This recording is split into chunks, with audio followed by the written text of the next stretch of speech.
As soon as they'd opened the door to the breezeway, their senses were assaulted with the unmistakable warnings of flame. Oh! You sped it fast. Fire! Is that the trophy room? Aye, you did good work. What does that mean? I mean, when you cast the spell to shock the guard, I saw him hit the ground. You moved past him with ease and then flames erupted soon after. Impressive. And I thought you knew.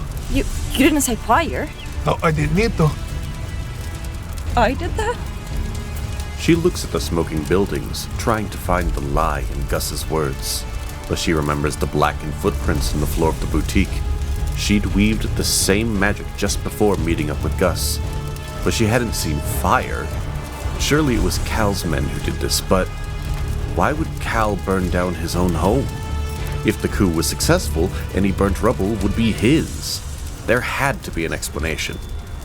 All these buildings are connected. It might all come down. Aye. Which means we gotta get out of here. Come on. No, do not move towards it. Johanna! We can't just leave her. We definitely can, I promise. We are not getting involved in this one. Meet me at the tavern then. Oh, here we go. She didn't abandon me. I can't. Not again. If you go in there, you're going on your own. Do you understand that? Okay. All right. Good luck. You're gonna get yourself killed! You're gonna... Stubbornness of an ass! Well, she's on her own this time. Come on. You're the boss.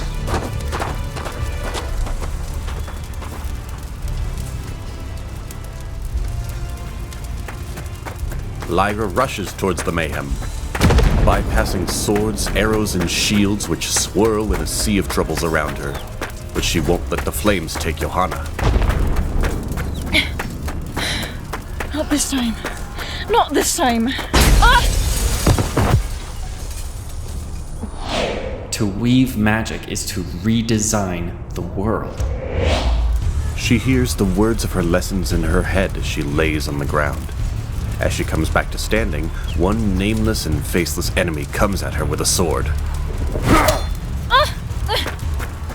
She's able to create distance between herself and the combatant, and a line of fire shoots up between them, creating a vast wall of heat. This isn't moving like normal fire. It's all happening too fast. Too fast. The dancing flames lick and jump and sprout anew unnaturally. Hungry almost, even in this cold season. Stop! Stop! Stop it! Do you remember the first thing I told you when we started all this? The words of the Order. Always fear magic. She hadn't weaved fire, and yet somehow the inferno is beyond anything natural. How? How did I do this? What is... Why? Johanna? She sees the fire overtaking the battle, and her calls are drowned out by the low rumble of flame and the cries of a coup. Men-at-arms from both sides are caught up in the arson. One servant holds up a tray to deflect a deluge of hot ash. A straggling partygoer brushes past Lyra without a thought, running panicked toward what they hope is an exit. Where is she? In among the pandemonium of conflict, Lyra thinks she sees her quarry. She moves towards her for a moment, but then stops, and finally begins to take in what she's done. The fires, crackling and dancing, bouncing from building to building. All of this was me. I didn't mean to. To take control of a natural phenomenon is to take responsibility for it. Her legs turn to lead as she begins to inhale the low-hanging clouds of wafting smoke, barreling toward her like an early morning fog off the ocean. She looks down at her hands. The fires build all about her, but the blaze, the smoke, the cries of war, the footfalls of the fearful, all of this fades.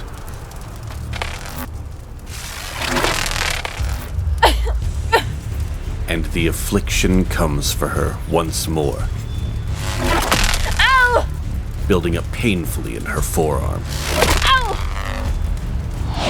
And the more powerful it is, the harder it is to control.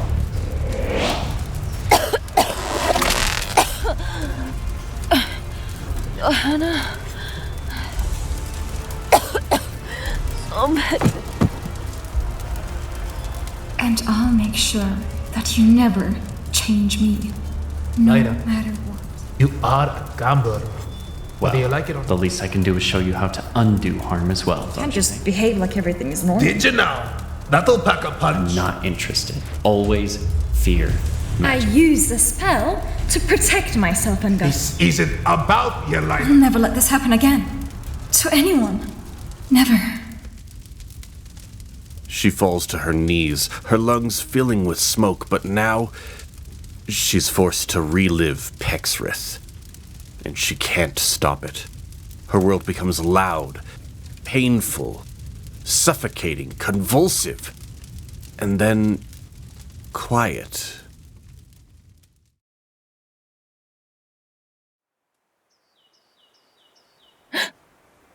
What?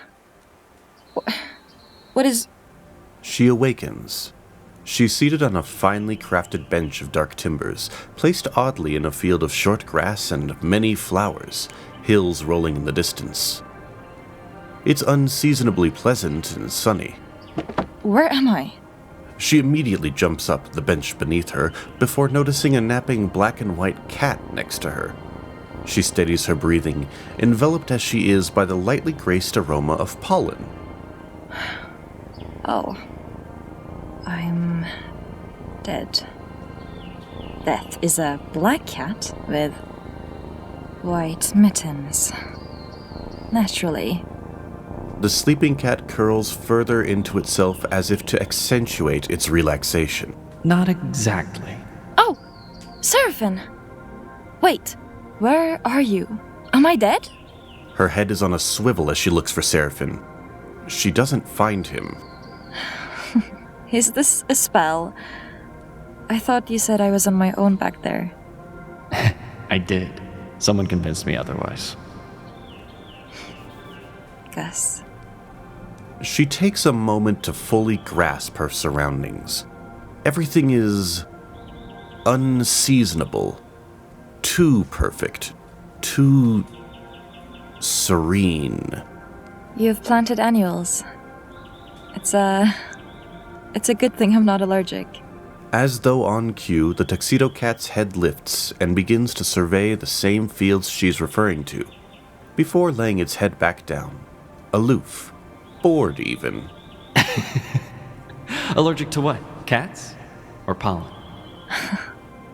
It's all an illusion anyway, right? Finally catching on, huh? Seraphin, you're a cat. I mean, yeah, but I'm not the only one. She hadn't noticed, but upon inspecting herself, she realizes what he says is true. She's taken the form of a ginger short-hair house cat, and she takes the news remarkably well. Huh? Oh! Oh. Well then. Where are we exactly? What is this? A ritual. I'm speaking directly to your mind right now. Wait, you're in my head? Not quite. The mind isn't part of your body like your head is. Think of it more like your shadow. Huh? On second thought, let's not worry about the details right now. Okay, are we safe? We are. And that's what's important. Everything out there can stay out there. It's just you and me right now. Okay. Why'd you make us cats? I didn't. That's all you. Me? It's different in here. Things form and dissipate, react with our minds. Not quite a dream, but again, don't worry about it. Let's just talk. Can we talk? Sure. This can't be safe. Oh, is danger some sort of deterrent for you now? Hey now. You know I'm right. Listen, when we found you, you were disturbed, and I feared the worst. A curse, or something more insidious. I thought the shadows got to you, but turns out it was just a panic attack. This is my fault. I need to apologize. You? What did you do? Well, it's more what I didn't do. The clues were all there. If I'd kept questioning it, I might have put it together. But I took it on blind faith that you would just show up right in front of me, a gift from the timeless, right in my hour of need. It didn't even cross my mind that you might be connected to the destruction of Pexrith. I've been an absolute fool. Oh, I was gonna eventually tell you, but... How did you figure it out? You behaved strangely around fire. When we visited Pexrith, you were so different. Disturbed, distracted, fierce. Just now, when you went in search of Johanna, you said the phrase, "not again," implying, yeah. I mean, you knew the local politics of Pexrith, for crying out loud. It's so obvious now. I was too focused on the mission. I'm losing my touch. My home. It was... The horizon of their dreamscape darkens ominously as she tries to recall the night she lost her family. Easy. Easy. Remember what I said. We don't have to talk about it right now. Not here. I didn't tell you anything. I didn't mean to hide it. I'm sorry. You don't need to be. The black and white feline stretches and sits himself upright on the bench, staring out at the dark skyline, his eyes as unimpressed and disaffected as ever. If I didn't know it was you, those eyes would be a clear giveaway. Now what does that mean? It's nothing. Don't worry about it. Her eyes also go to the skyline, and she sees how the night begins to streak with falling stars. Am I doing this too? Yes. Something spurred you to create those. It's a delicate space. One that you can control, or get swept up in if you stare too long. I just want you to know that I think you're brave. Very brave. And stubborn. And insubordinate. Only one of those was a compliment. I think it depends. A good leader will tell their comrades why. I don't think I've always done that for you. You know that if I'd seen anything or knew anything that would have helped immediately, I wouldn't have hidden it. You know that, right? I want to help. You and I want the same thing. I believe that. And I believe that you believe that. But I think you're too close to it. I don't trust your judgment on this one. Not anymore, at least. It's okay. I can only imagine what you've been going through. And had I known, would I have even asked you to come along at all? It doesn't have to be right now, or today, or even tomorrow. At some point, though, I'll need you to tell me exactly what you remember. Everything you know, but only once you're ready. Some of the shooting stars begin to streak closer and stronger, with long tails of fire overhead. The cat Lyra takes shelter beneath the bench, her coat fluffing as she hides. Seraphin silently joins her in a moment. It's okay to be scared. You're not scared of anything.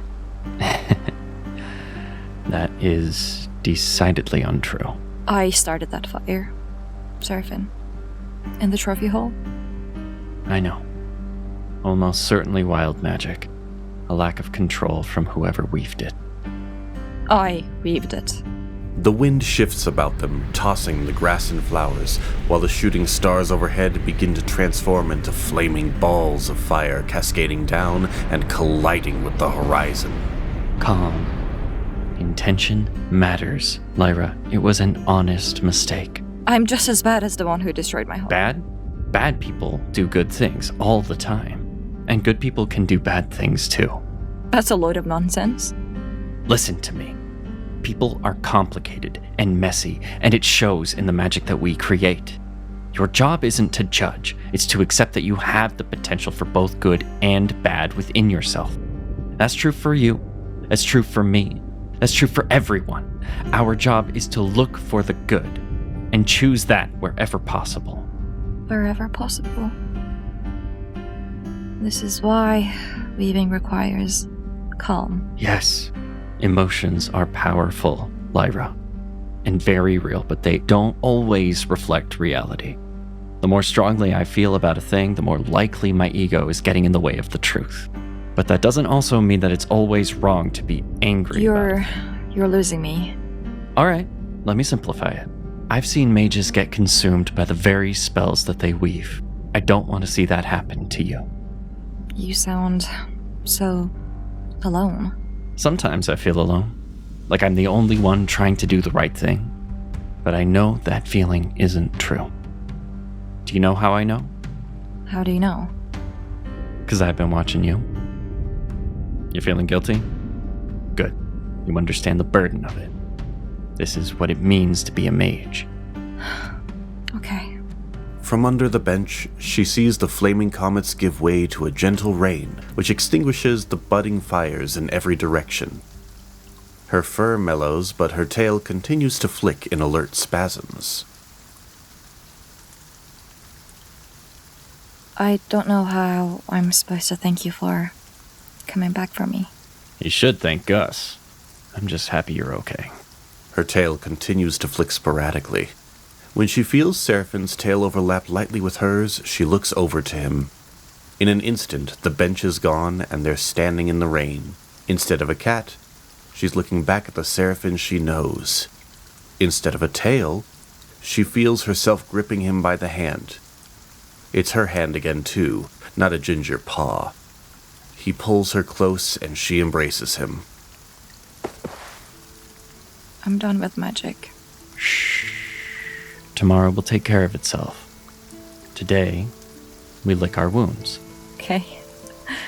Is that the first joke you've ever told? Because, lick, and we were... Oh. I hadn't even... Well, it was funny. Thank you. I'll be here all week.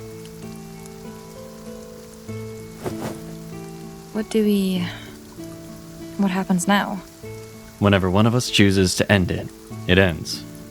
And our minds return to our bodies. Your body's still going to be in some distress, but your mind should... I think you'll be all right. And you'll be here? We'll all be there. Johanna? Her too. She's safe. I think I'll stay a moment longer then. We can stay as long as you need.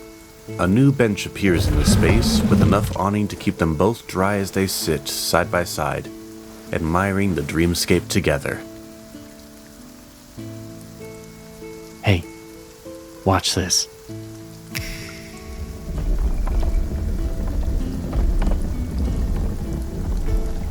Oh, You like it? I do. How do you know so much about all this? I had some pretty good teachers. I have a pretty good teacher.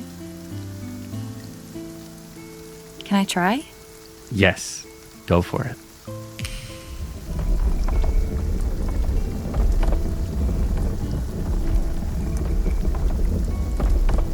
Nice. Gus would like that. He would.